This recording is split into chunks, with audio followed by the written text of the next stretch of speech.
నిరీక్షణ prayer house మరియు centre సంఘముల తరపున పునరుద్ధానుడైన యేసుక్రీస్తు నామంలో మీ అందరికీ నా శుభములు. ఈరోజు దేవుని వాగ్దానం యెషయా గ్రంథం 57వ అధ్యాయం 15వ వచనం. వినయము గలవారి యొద్దను దీన మనస్సు గలవారి యొద్దను నివసించుచున్నాను.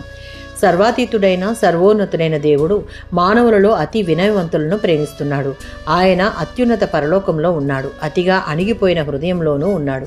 ఎవరైతే వినయము కలిగి పశ్చాత్తాప మనస్కులై ఉంటారో వారికి ప్రభువైన దేవుడు తన కృపగల వాగ్దానాన్ని ఇస్తున్నాడు. ఆయన మహోన్నతమైన పరిశుద్ధ స్థలములో నివసించేవాడైనప్పటికీ వినయము గల వారి యొద్దను దీన మనస్సు గలవారి యొద్దను నివసిస్తాడు.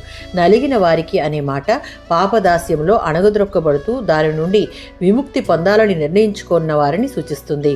విపత్తుల వేదనల వల్ల హృదయం బ్రద్దలైన వారి మధ్య నివసించి వారి ఆత్మలను ఉజ్జీవింపచేయడానికి, నూతన జీవం ప్రసాదించడానికి, తన సన్నిధి కాంతితో వారిని ఆదరించడానికి ఆయన వచ్చాడు. నిర్గమాకాండం 25వ అధ్యాయం 8వ వచనం. దేవుడు మనుషుల దగ్గరికి రావడం, వారితో కలిసి నివసించుటకు ఇష్టపడడం, మనుషులు దేవునిని చేరుకుని శాశ్వతంగా ఆయనతో ఉండేందుకు ఆయన ఒక మార్గాన్ని తయారు చేయడం, ఇదంతా పాపులమైన మన మీద ఉన్న అపారమైన ప్రేమే కారణం. 34వ సంకీర్తన 18వ చరణం.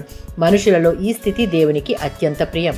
వారు దుఃఖాక్రాంతులుగా ఉండడం ఆయన ఉద్దేశం కాదు, కానీ వారిని శాశ్వతంగా ఆనందభరితులను చేసేందుకు అలాంటి స్థితి దేవునికి వీలు కల్పిస్తుంది. 51వ సంకీర్తన 17వ చరణం. చేసిన పాపం నిమిత్తం నిజమైన పశ్చాత్తాపం, దుఃఖం కలిగితే ఆ పాపిని దేవుడు క్షమిస్తాడు, స్వీకరిస్తాడు.